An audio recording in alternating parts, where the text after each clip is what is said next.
Buenos días, hermanos. Vamos a comenzar con la clase de hoy que se titula Aumento en el ministerio y el martirio de Esteban. Y el eje de nuestra clase es: el Evangelio es el poder de Dios para salvación. En la lección de hoy nosotros tratará sobre el aumento en el ministerio de la iglesia primitiva en Jerusalén y la creciente tensión entre los líderes religiosos judíos y los creyentes en Jesús como el Mesías. Fue casi inevitable que algunos fueran muertos por su fe en Jesús, pero el primer mártir cristiano no fue un apóstol, sino un laico llamado Esteban. Después de haber sido escogido por la iglesia como uno de los primeros 7 diáconos, él condujo un ministerio poderoso y persuasivo en el cual enseñó el Evangelio. Debido a esto, los opositores de Esteban se enfurecieron, convirtiéndose en una muchedumbre violenta que lo apedreó hasta la muerte. El contexto que nosotros podemos ver acá, histórico y literario, nosotros nos encontramos en Hechos de los Apóstoles, escrito por Lucas. Y Lucas dedica los primeros 7 capítulos de este libro a los eventos transcurridos en el primer año de vida de la iglesia primitiva en Jerusalén. Cada evento en la vida de la iglesia primitiva en Jerusalén, desde la ascensión de Jesús hasta la muerte de Esteban, tuvo lugar en el año 30 después de Cristo. Es muy probable que la muerte de Esteban ocurriera varios meses después de la muerte y resurrección de Jesús. Antes de ver las preguntas a la introducción, me gustaría que viéramos la definición de mártir. Y acá nosotros en la definición de mártir tenemos, ¿no?, que es un don que Dios concede a algunas personas y se manifiesta de manera espontánea una sola vez, ¿no?, que es esa vez antes de morir. También tenemos esta otra parte de ser mártir, ¿no? Alguien que literalmente muere por su fe en Cristo, que se mantiene con la primera parte, sujeto a la voluntad de Dios. Y esta segunda acepción sería que para ser testigos vivientes de Cristo es necesario morir a diario al pecado y egoísmo y someter nuestra vida a su señorío. Esto se logra en dependencia total del Espíritu Santo. Es por eso que nosotros en la palabra, en Gálatas, nosotros encontramos que no tenemos que satisfacer esos deseos de la carne. Y también que esos deseos, eso que tiene que ver con la carne, tiene que ver con las pasiones, tiene que ver con los deseos, y que para heredar el reino de Dios nosotros tenemos que combatir eso, pero no lo podremos hacer si nosotros no dependemos del Espíritu Santo. Solamente con la dependencia del Espíritu Santo nosotros podemos lograr aquello. Una respuesta activa que nosotros tenemos que pensar a lo largo de esta clase y que se vaya desarrollando esta clase es que nosotros tenemos que buscar fortalecer los hábitos y las prácticas en Jesús y buscar la santidad, tomados de la mano del Espíritu Santo, con esa dependencia. ¿Qué preguntas nos hacemos nosotros en la clase de hoy? ¿Moriríamos nosotros por Cristo? ¿Viviríamos nosotros por Cristo? ¿Nosotros estamos dispuestos a vivir por Cristo? ¿Lo estamos haciendo nosotros diariamente? ¿Estamos haciendo esto de vivir por Cristo? Porque todos somos llamados a vivir por Él. Queda con nosotros este video que nos va a servir para poder visualizar lo que pasó con Esteban.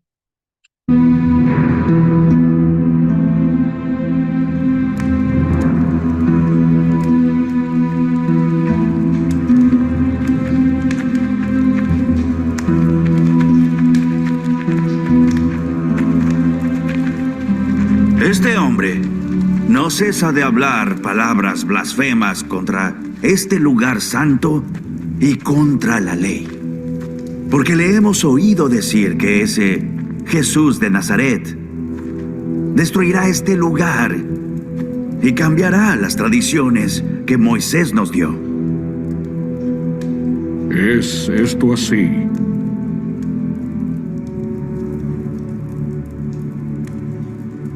Varones, hermanos y padres, oíd. El Dios de gloria se apareció al padre Abraham y le dijo: sal de tu tierra y de tu parentela y ven a la tierra que yo te mostraré. Entonces salió de la tierra de los caldeos y habitó en Harán, y de allí, muerto su padre, Dios le trajo a esta tierra, en la cual habitáis, y no le dio herencia en ella. No, ni aun para asentar un pie, pero le prometió que se la daría en posesión a él y a su descendencia después de él, aunque aún no tenía hijo.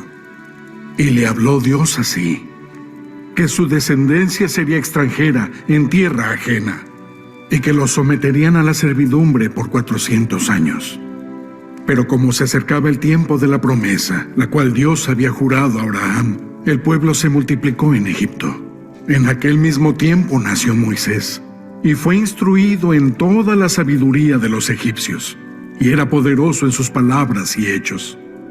Y cuando hubo cumplido 40 años, tuvo el deseo de visitar a sus hermanos, los hijos de Israel.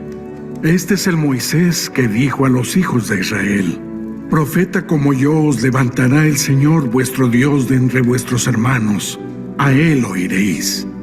Este es quien se congregó en el desierto con el ángel que le habló en el monte Sinaí, y con nuestros padres, recibiendo palabras de vida para darnos. Y ellos no obedecieron, sino que lo desecharon y volvieron su corazón a Egipto, diciendo a Aarón: haznos dioses a quienes seguir.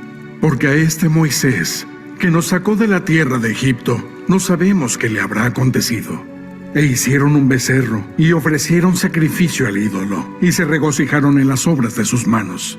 Duros de cerviz e incircuncisos de corazón y de oídos, vosotros resistís siempre al Espíritu Santo, igual que vuestros padres. ¿A cuál de los profetas no persiguieron ellos? Y mataron a los que anunciaron de antemano la venida del justo, a quien entregasteis y asesinasteis, vosotros, que recibisteis la ley por disposición de ángeles, y no la guardasteis.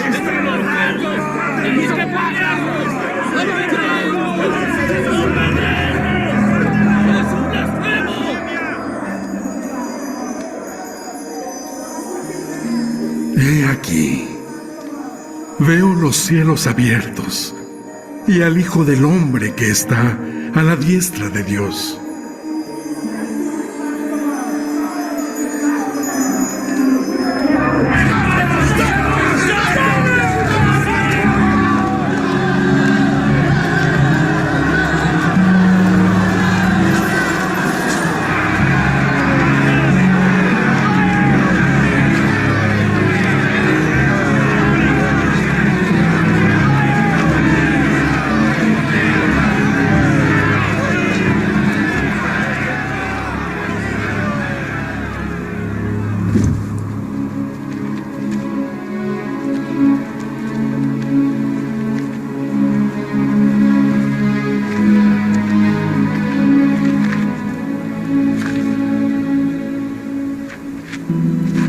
Señor Jesús, recibe mi espíritu. Señor, no les tengas en cuenta este pecado.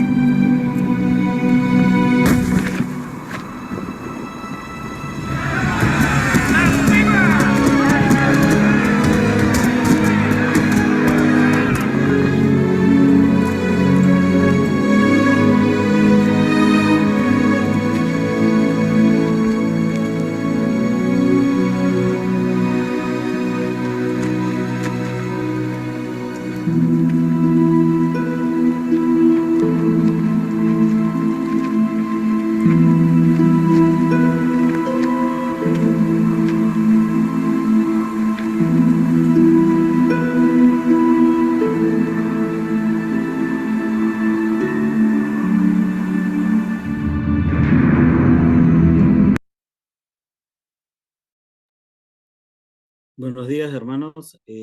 A través de esta clase vamos a ver una porción bíblica y hemos podido participar y presenciar gráficamente de lo que en Hechos de los Apóstoles eh, nos muestra lo que fue la iglesia primitiva. Es por eso que voy a leer el libro de Hechos de los Apóstoles en el capítulo 6, que dice así: En aquellos días, como creciera el número de los discípulos, hubo murmuración de los griegos contra los hebreos, de que las viudas de aquellos eran desatendidas en la distribución diaria. Entonces los 12 convocaron a la multitud de los discípulos y dijeron: No es justo que nosotros dejemos la palabra de Dios para servir a las mesas. Buscad pues, hermanos, de entre vosotros a 7 varones de buen testimonio, llenos del Espíritu Santo y de sabiduría, a quienes encargaremos de este trabajo.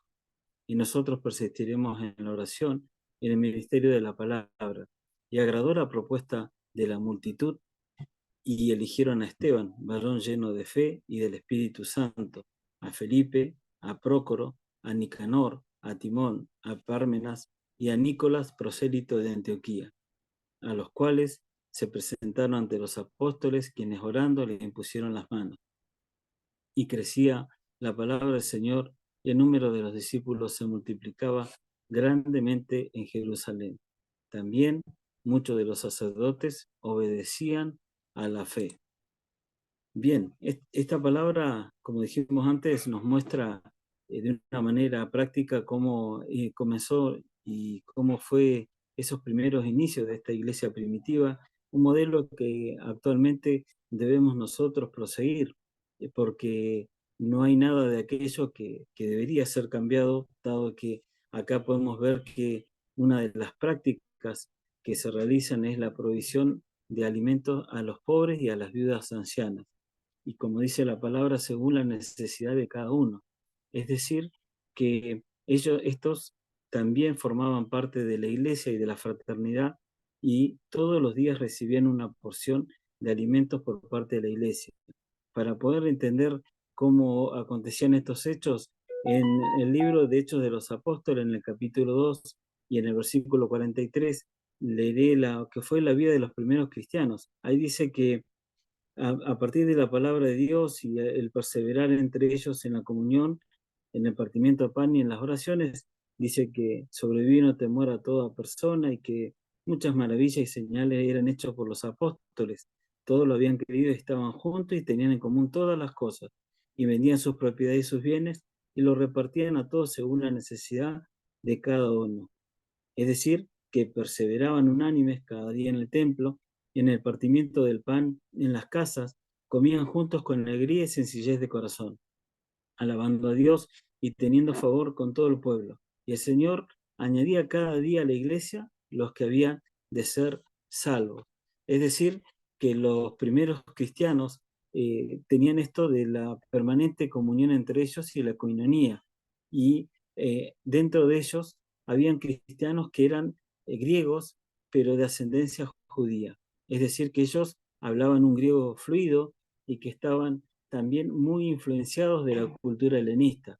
Es por eso que comenzaron a quejarse en contra de los cristianos judíos, que eran hebreos, dado que para ellos se estaba descuidando a las viudas griegas en la distribución de estos alimentos.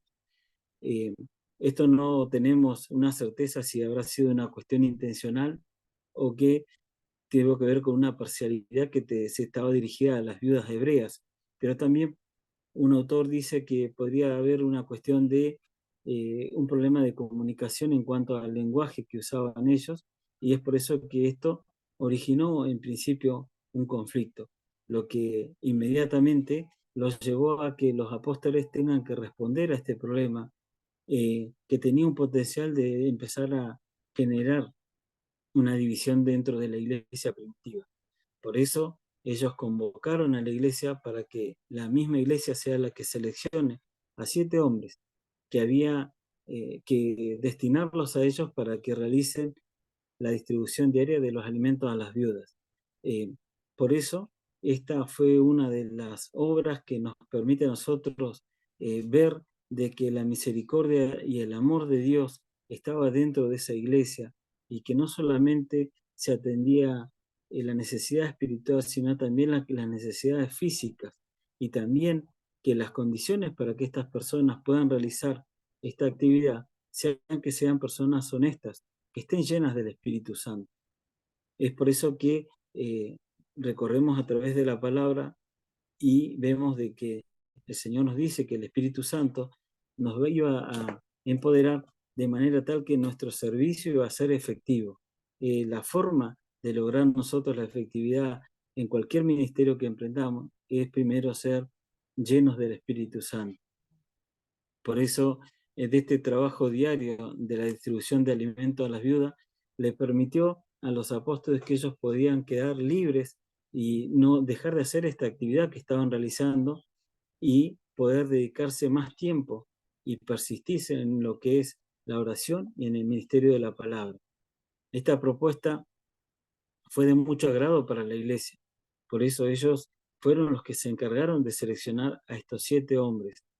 Tenían que ser aquellos que eran considerados honestos, que tengan al Espíritu Santo y que tengan la sabiduría de Dios. Estas eran las condiciones por las cuales hacían que estas personas podían realizar esta tarea. Estos 7, que fueron los primeros diáconos de la iglesia, y para entender un poco el contexto, diaconía es la palabra griega la que tiene que ver con ese trabajo diario y que tiene que ver con el servicio. Lo que hoy comúnmente podremos conocer como aquellos que son mozos, es un trabajo que ellos realizaban.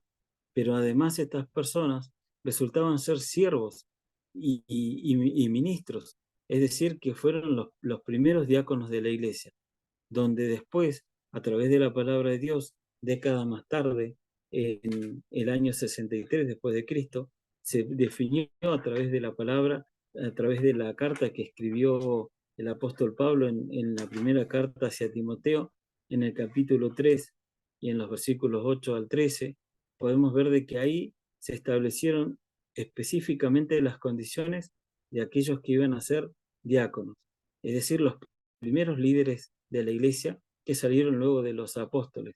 Es decir, que ellos tenían que ser personas honestas, sin doblez. Es decir, que su palabra era una palabra válida. Que no sean dados al vino, dice la palabra. Dice que no sean codiciosos de las ganancias deshonestas, que guarden el ministerio de la fe con una limpia conciencia. Y también que sean primeramente sometidos a prueba. Es decir, que esas personas iban a ser las que ejercían el diaconado y que iban a ser personas irreprensibles. Es decir, que eran personas que no podían ser cuestionadas. Es decir, que además son personas que podían incluir también ahí a las mujeres, y también para ellas habían condiciones que similares que tenían que ver con la honestidad, que sean mujeres no calumniadoras, que sean sobrias, que sean fieles en todos a la iglesia.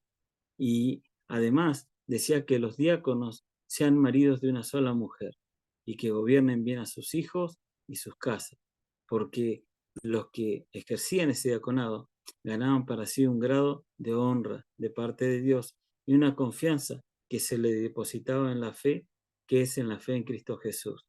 Como pudimos leer, Esteban fue el primero de ellos, fue aquel que fue, digamos que era una persona de alta estima dentro de la iglesia, y es aquellos que fueron dentro de los 7, elegidos para la distribución diaria de los alimentos, como reza en el versículo 5 de lo que hemos leído.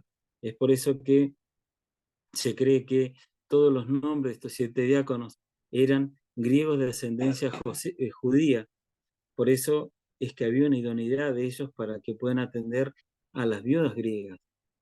Por eso fueron tomados, cuidadosamente elegidos, y saber de que ellos no iban a descuidar tanto al pueblo hebreo como también al pueblo judío.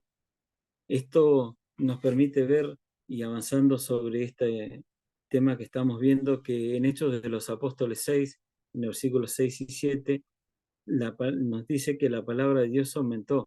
Es porque previamente a esta elección de los diáconos, que fueron llevados ante los apóstoles, ellos les delegaron la misión, pero antes de esto impusieron sus manos sobre ella. La imposición de manos fue también un acto necesario para la iglesia primitiva, en donde toda persona que iba a ser destinada a algún servicio, previamente había una imposición de manos en la cual no solamente se utilizaba para la sanidad, para eh, pedirle a Dios un milagro, o también para la imposición por el Espíritu Santo, o para el bautismo en el Espíritu Santo, es decir, que también para cada trabajo y ministerio que se realizaba era la imposición de manos. También como así en la iglesia primitiva fueron enviados a misionar los diferentes discípulos y también fueron impuestos de manos. Esa era una ordenación de parte del ministerio cuando habían sido ellos elegidos por la misma iglesia. Es por eso que a través de esto nos damos cuenta que había una aceptación de la iglesia, había como una autorización concedida de parte del cuerpo de los santos. Es decir, que para que puedan ellos llevar a cabo esta obra, tenían que haber sido ordenados, y tiene que ver mucho esto con una organización. Es que hay una preparación de parte de la iglesia para cada uno de las personas, como también en la manifestación de los dones. Es por eso que esto dejó a los apóstoles la mayor dedicación al tiempo de la oración, que esto debería ser de constante en aquellos que ejercemos un ministerio, y permitir de abocarnos de lleno a la lectura de la palabra.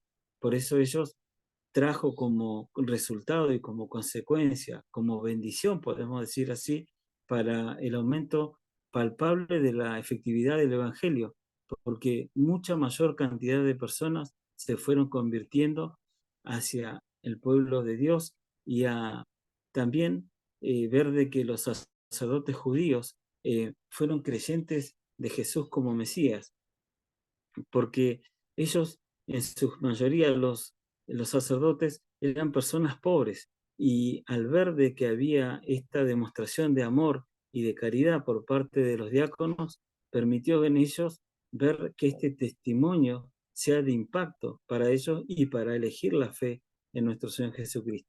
Por eso podemos decir con certeza que fue una decisión acertada, una decisión sabia de parte de los apóstoles, no descuidar la predicación y la enseñanza del Evangelio para dejar de lado una actividad que podía ser delegada.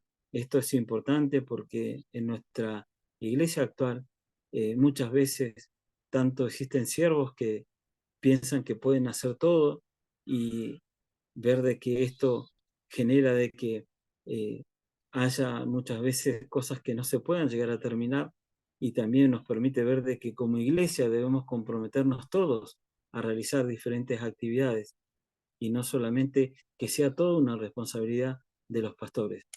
También esto permitió de que los apóstoles en aquella oportunidad puedan dar cumplimiento al llamado divino de parte de Dios, y lo mismo se vio reflejado en los diáconos que tuvieron que realizar esta actividad y cumplir con este mandamiento y este nuevo servicio para la iglesia primitiva.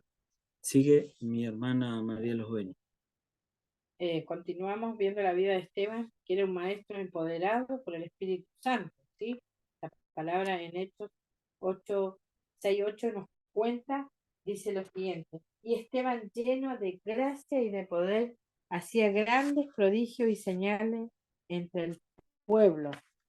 Entonces se levantaron unos de la sinagoga llamados los libertos, de Cirene, de Alejandría, de Cilicia y de Asia, disputando con Esteban, pero no podían resistir a la sabiduría y al espíritu con que él hablaba. ¿Sí?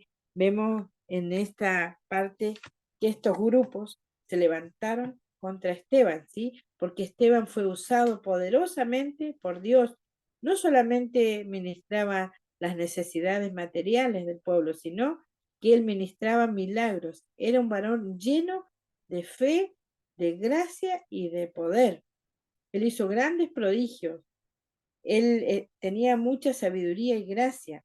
Por eso se encontró con estos varones eruditos judíos que se sintieron ellos persuadidos, ¿sí? Persuadidos por Esteban, por sus enseñanzas. Y esto eran 3 grupos que decía la palabra. Los primeros eran los libertinos, que eran descendientes de judíos que habían sido deportados a Roma en el año 63, después de la muerte de Cristo, por el general romano Pompeyo. Más tarde, los libertos se les otorgó la libertad y ellos fueron nuevamente repatriados a Judea, volvieron a Judea, donde edificaron una sinagoga y a ser usada por ellos en Jerusalén.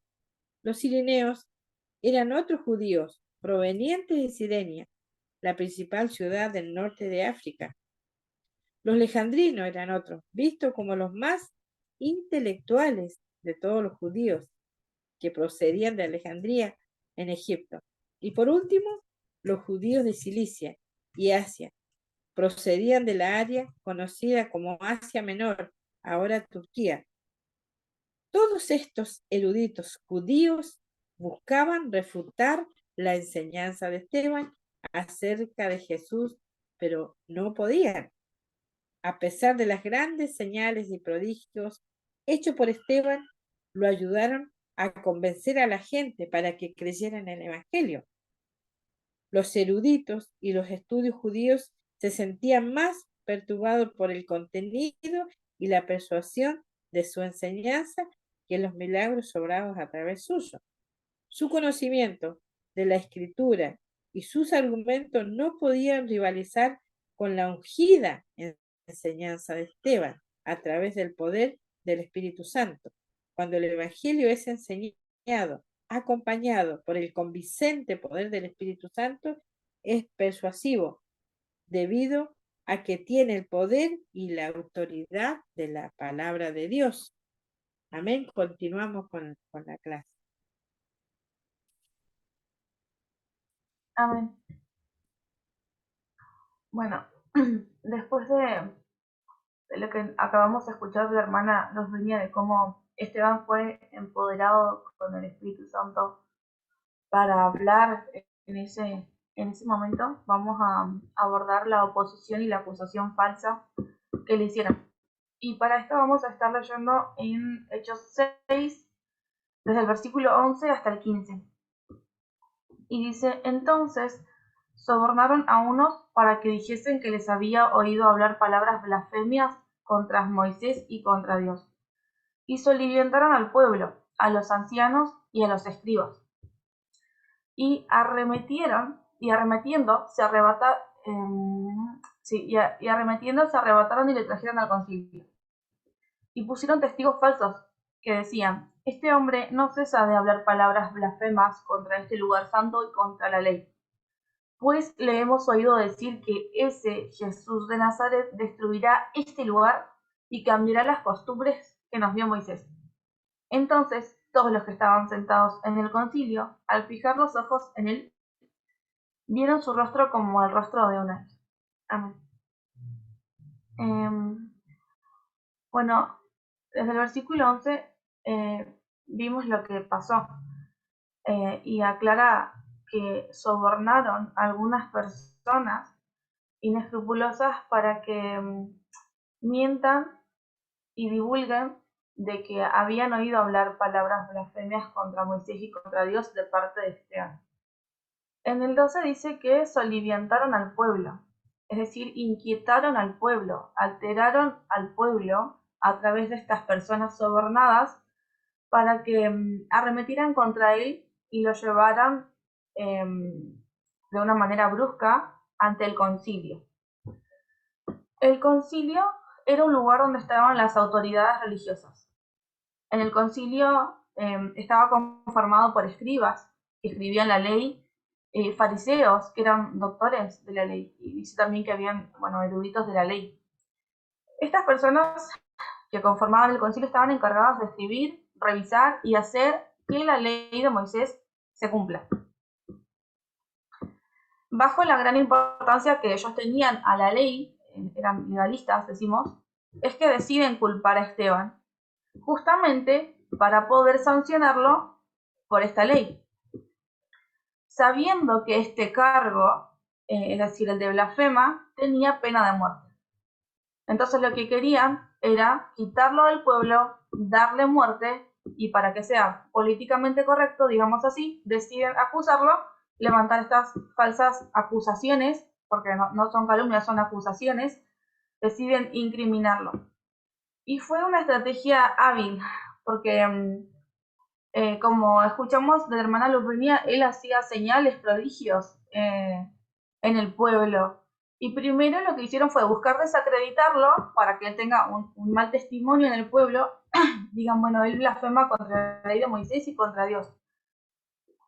Inquietan al pueblo y lo alteran de tal manera para que el hecho de que lo llevaran ante el concilio sea justificado. Hacen una mala reputación de él para poder culparlo justamente, entre comillas.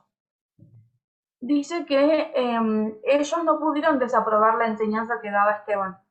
Sus opositores quisieron desacreditarlo, pero no, porque lo que él decía bajo el poder del Espíritu Santo era tan convincente y tenía tanta autoridad en Dios que ellos no podían debatir mano a mano con él, porque Esteban sabía mucho, Dios le daba mucha sabiduría, elocuencia para hablar. Entonces, bajo la palabra ellos no podían ganarlo, no podían desacreditarlo. Es por eso que le pagaron a personas inescrupulosas para que levanten falso testimonio en su contra, diciendo o acusándolo de que hablaba palabras blasfemas contra Moisés y contra Dios. Esparcieron falsas acusaciones entre la gente para que esto se vaya divulgando, se vaya compartiendo, se socialice y llegue ante los líderes judíos de Jerusalén. Entonces los falsos acusadores se unieron, tomaron a Esteban y lo llevaron ante el Sanedrín para que sea juzgado por la corte judía. Estos falsos testigos acusaron a Esteban ante el concilio de blasfema contra el templo y contra la ley de Moisés. Y bajo la ley de Moisés, la blasfemia de la que se le estaban acusando a Esteban era castigable con muerte por lapidación. Sin embargo, mientras Esteban estaba siendo sujeto al abuso verbal por estas calumnias que levantaban en su contra, es que dice que vieron en su rostro como el rostro de un ángel. El Espíritu Santo se manifestó a través del rostro de Esteban. Yo me imagino que para que él también encuentre gracias ante el concilio de alguna manera. Y la estrategia del enemigo siempre es la misma. Acá vemos cómo el mundo, que son las personas, en este caso religiosas, estaban acusando a Esteban. Y dice que estas personas tenían mentes carnales. Y Dios no moraba en estas personas no sentían el amor de Dios. El Espíritu Santo no estaba con ellos. Entonces, las mentes carnales que tenían estas personas, que se avanzaban solamente en la ley, que ponían su confianza en la ley y en que se debía cumplir, eran las que creyeron y las que inventaron estas falsas calumnias para que Esteban sea falsamente acusado. Y es importante tener en cuenta esto. Cuando una persona tiene una mente carnal y cuando una persona tiene el poder del Espíritu de Dios, cuando está bajo la autoridad de Dios. Porque a veces los enemigos están afuera en el mundo, pero a veces los enemigos también están conformados por personas religiosas que no tienen miedo de levantar un dedo acusador o falsas calumnias en contra de una persona que lo único que hace es manifestar el poder y la evangelización de la palabra de Dios. Y ya para ir terminando esta parte, como digo, la estrategia del enemigo siempre es la misma, desacreditar a sus hijos. No importa dónde estemos, el enemigo siempre va a tratar de hacer eso.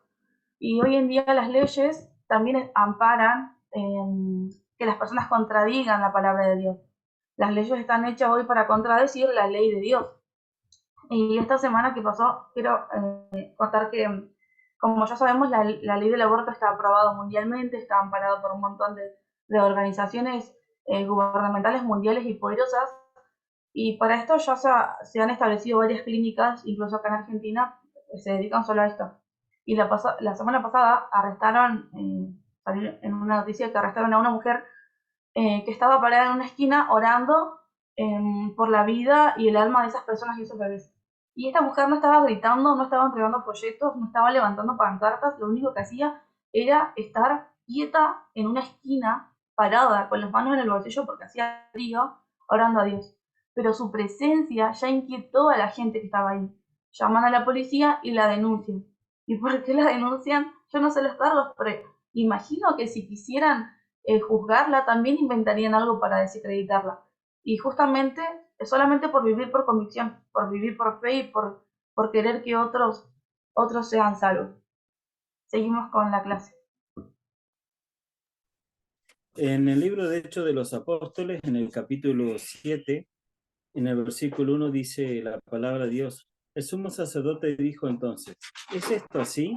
Y él dijo, varones, hermanos y padres, oíd, el Dios de la gloria apareció a nuestro padre Abraham, estando en Mesopotamia, antes de que morase en Harán. Y él le dijo, sal de tu tierra y de tu parentela, y ven a la tierra y yo te mostraré, perdón.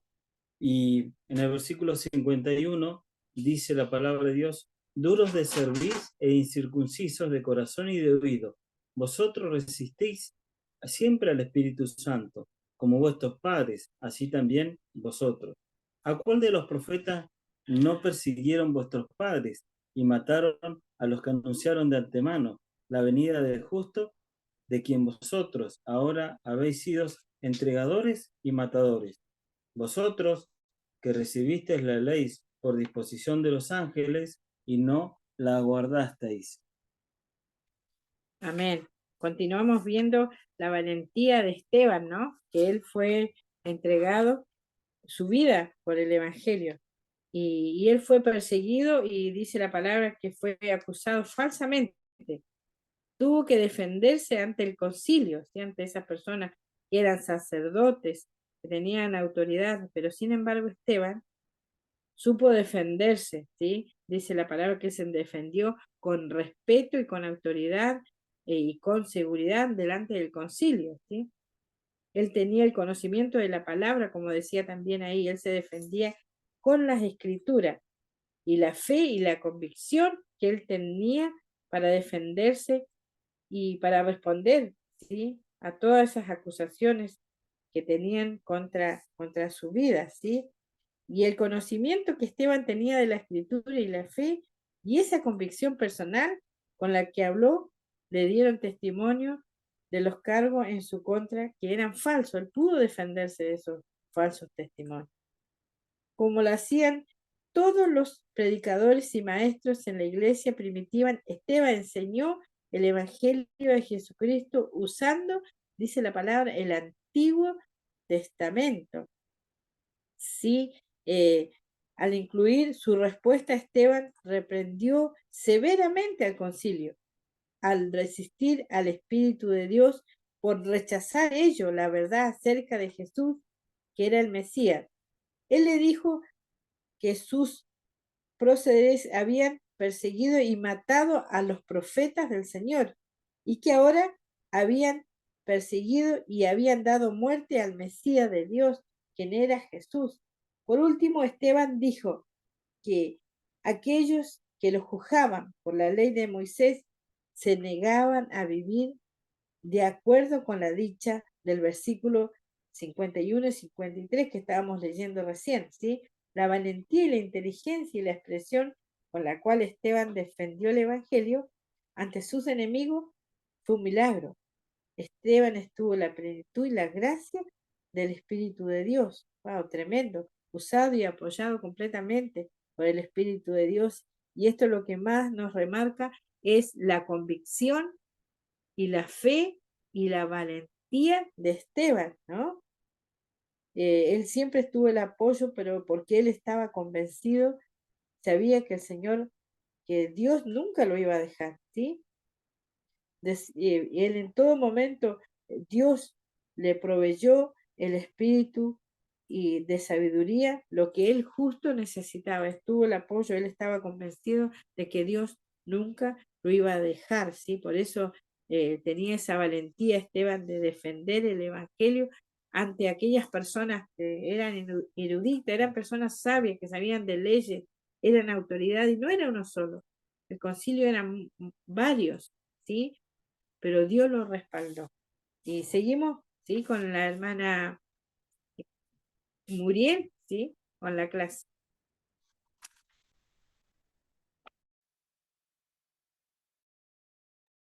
Connie, va a Sí. seguir hasta el punto B, martirizado por Cristo. Amén. Bueno, me gustaría recordar un versículo y antes de pasar a mi punto, que la verdad que es impresionante cómo la palabra de Dios sobra y tan rápido, porque pensamos que todo esto pasó en un año. Y ya en Marcos nos decía en la palabra de Dios que cuando sean entregados, que no se preocupen por lo que hay que decir ni lo que hay que pensar, sino que en esa hora va a ser el Espíritu el que nos va a dar palabra y que va a ser el Espíritu Santo obrando, y esto es claramente lo que está pasando acá.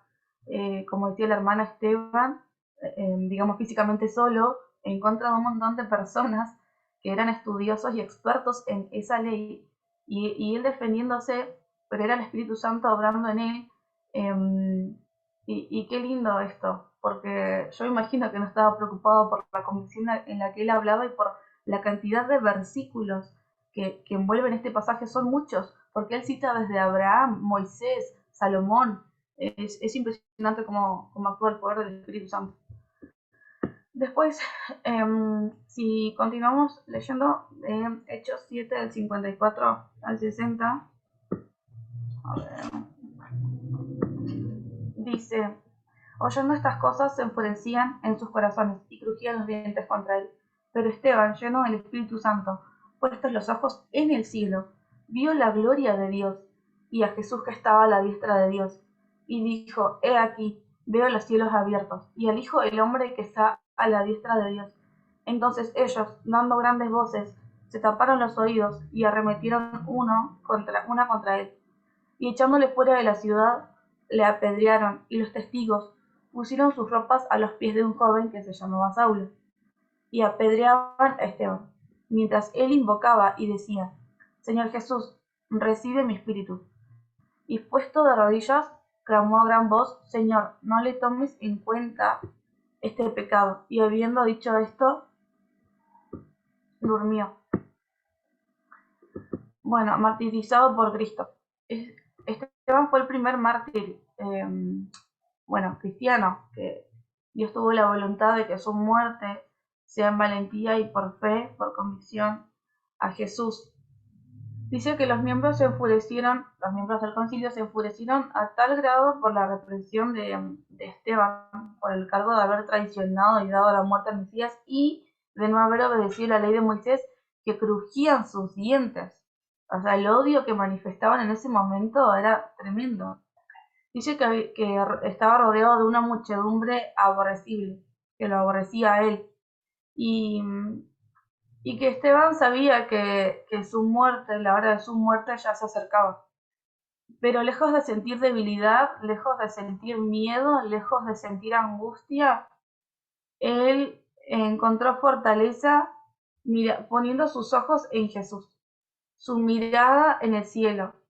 Lleno del Espíritu Santo, miró al cielo, dice que vio la gloria de Dios y por él a quien estaba muriendo. O sea, él estaba muriendo por Jesús y por ese quien él estaba muriendo, él lo ve a la diestra de Dios. La muchedumbre arremetió contra él. Todas las personas que estaban ahí, los que lo acusaban, los que levantaron falsas calumnias, los del concilio, todos contra Esteban, todos contra uno, atacándolo, llevándolo fuera de la ciudad. Comenzaban a apedrearlo. Lucas señala que las personas que lo estaban apedreando colocaron las túnicas a los pies de un joven llamado Saulo. Y que mientras Esteban era apedreado, dice que él oraba al Señor y decía: Señor Jesús, recibe mi espíritu. Estas palabras que él pronuncia dan testimonio a sus enemigos de que Jesús estaba vivo, de que él se iba a ir con Jesús, que él iba al cielo con Jesús, al que había visto recién, al que había levantado su mirada. Y por último, Esteban se arrodilla y ora para que Dios perdone a las personas que estaban apedreando. y él sigue manifestando la misericordia y el amor que tiene Dios para todos, en que si ellos se arrepienten, Dios los iba a perdonar y que también iban a ser hijos de Dios. Dice que Esteban murió apaciblemente, con paz, y que él se convirtió el primer mártir cristiano. Se sujetó a la voluntad de morir por Cristo. Como dice la palabra, morir por Cristo es ganancia. Y claramente Esteban ganó y llegó a la meta. Amén. Seguimos con la clase.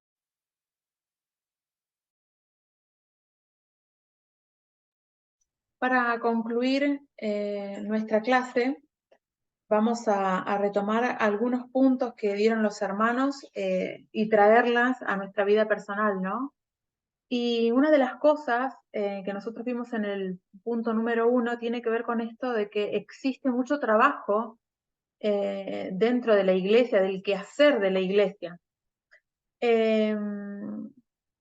Dios ha llamado, ha equipado y ha empoderado a través del Espíritu Santo a diferentes personas dentro de la iglesia para que lleven a cabo diferentes ministerios. Y eso nosotros lo vimos en la organización que el pastor Ricardo nos decía. Nosotros en la iglesia observamos, ¿no? Todo el ministerio cristiano para las personas en necesidad. Necesidad en lo espiritual o en lo material, ¿no? Y esta organización requiere de las cualificaciones y habilidades espirituales divinamente otorgadas a cada uno de nosotros. Nosotros tenemos cualificaciones que son las primordiales. Por ejemplo, el compromiso sólido con Jesús como nuestro Señor y Salvador, ¿no? De cada uno de los integrantes. Un carácter y comportamiento semejante al de Jesucristo, como nosotros lo vemos en el ejemplo de Esteban, y principalmente el empoderamiento del Espíritu Santo para el servicio. Ese es nuestro eje, el empoderamiento del Espíritu Santo. Sin ese empoderamiento, nosotros no podemos ni siquiera tener estas cualidades cristianas. ¿Por qué? Porque las cualidades cristianas podemos esforzarnos humanamente en tenerlas, pero es el Espíritu Santo el que obra de una manera sobrenatural en nuestras vidas para que nosotros podamos actuar como Él desea, para que podamos vivir en santidad y para que podamos tener un servicio eficaz para el bienestar de la iglesia y de aquellos que son servidos por la iglesia.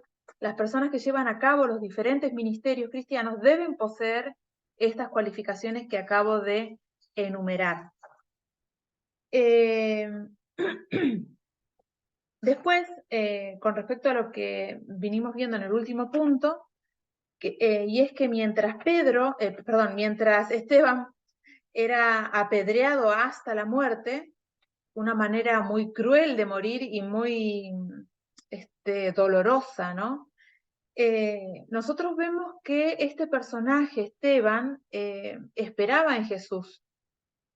Y nosotros lo vemos hasta último momento. Y vemos que mientras él estaba en este último momento, él también está viendo a Jesús. O sea, él espera en Jesús y él está viendo a Jesús. Y su actuar es de amor, de misericordia, pacífico. Y no sé si a ustedes les pasa lo mismo, pero a mí esta imagen de Esteban muriendo de esta manera me lleva a pensar a Jesús en la cruz. Porque Jesús en la cruz sucede exactamente lo mismo, ¿no? Uno puede hacer ahí una equivalencia. Jesús también cuando estaba muriendo lo hace con esas características, ¿no? Él esperando en el Padre, con los ojos en la misión, frente a la violencia, actuando con pacifismo, con amor, con misericordia. Bueno, entonces nosotros vemos esta contraposición, ¿no? De la violencia contra la paz de Cristo, con este trasfondo de paz que solo el Señor puede dar. El escritor de los Hebreos orienta a los cristianos perseguidos a colocar su vida en Jesús Nosotros podemos leer en Hebreos 12:2 que dice así: puesto los ojos en Jesús, el autor y consumador de la fe, el cual por el gozo puesto delante de él sufrió la cruz, menospreciando el oprobio, y se sentó a la diestra del trono de Dios. Este versículo a nosotros nos habla de paciencia, de dominio propio, de puesto los ojos en la meta, que es superior a cualquier otra circunstancia que nosotros vivamos en esta vida. Y esa constante perseverancia, ¿no? Nos habla de eso, ¿no? A pesar de las persecuciones. El ejemplo de Esteban, si volvemos otra vez a la historia que estamos desarrollando hoy, vemos que lo más efectivo que podemos hacer cuando sufrimos por Cristo es mantener nuestra atención fija en Él. Él es el objeto de nuestra fe, y si mantenemos nuestra atención en Él, Cristo puede mantenernos fiel a Él. Ahora, nada de esto que nosotros estamos diciendo con tanto pacifismo y tanto relax, sucede cuando nosotros estamos pasando el momento de la tormenta de la persecución. Porque cuando nosotros sufrimos persecución, y esto yo lo digo por testimonio propio, cuesta cuando nos vemos perseguidos por nuestros pares o por falsos hermanos que nos acusan y que nos persiguen dentro del ministerio o dentro de lo que estamos ejerciendo como maestros, por ejemplo, y esto lo digo por testimonio propio. No es fácil mantener la calma, no es fácil mantener la fe. Uno inmediatamente, humanamente, se turba y se pone mal y se aflige, y es totalmente humano, ¿no? Pero la palabra de hoy a nosotros nos trae esto, ¿no? Que a través del Espíritu Santo que nos empodera, que nos trae paz, que nos permite vivir esa sobrenaturalidad de Cristo en nosotros, es que nosotros podemos pasar esa persecución, esa tormenta, y poder someternos, nuestras pasiones, nuestras ganas de salirnos de la vaina, someterlas al señorío de Cristo, ¿no? Entonces, volviendo al inicio, es necesario que nosotros muramos a diario al pecado, al egoísmo, y someter nuestra vida al señorío de Dios, a su señorío, ¿no? De esa manera es que nosotros logramos andar en el Espíritu, y así no satisfacer los deseos de la carne. Yo los voy a dejar para que terminen de leer en sus casas Gálatas 5:16, 5:21, 5:24, ¿no? Porque allí es donde nosotros vemos que tenemos que estos deseos de la carne dejarlos a los pies de Cristo, decidir nosotros por nuestro libre albedrío dejarlos a los pies de Cristo. Crucificar la carne, ¿no? Las pasiones y los deseos, ahí también. Y también satisfacer estos deseos, ¿no? A los pies de Cristo, ¿no? Hacer esto, y es la única manera en que nosotros podremos heredar también el reino de Dios. Y todo esto es de la mano del Espíritu Santo, ¿no? Que de otra manera no lo podremos lograr. Bueno, hasta aquí es la clase de hoy. Si nosotros conocemos a algún hermano que está pasando por alguna situación de persecución, o tenemos la necesidad de compartir esta clase con los demás, comparta el link del Classroom que nosotros le vamos a dar, para que muchos otros hermanos más puedan ser beneficiados con la enseñanza de esta clase. Les agradezco a los maestros que fueron parte de la clase de hoy, al Señor por ser nuestra guía diaria, al Espíritu Santo por estar en medio nuestro y por guiarnos a poder hacer esta clase. Que Dios los bendiga y puedan disfrutar de las enseñanzas.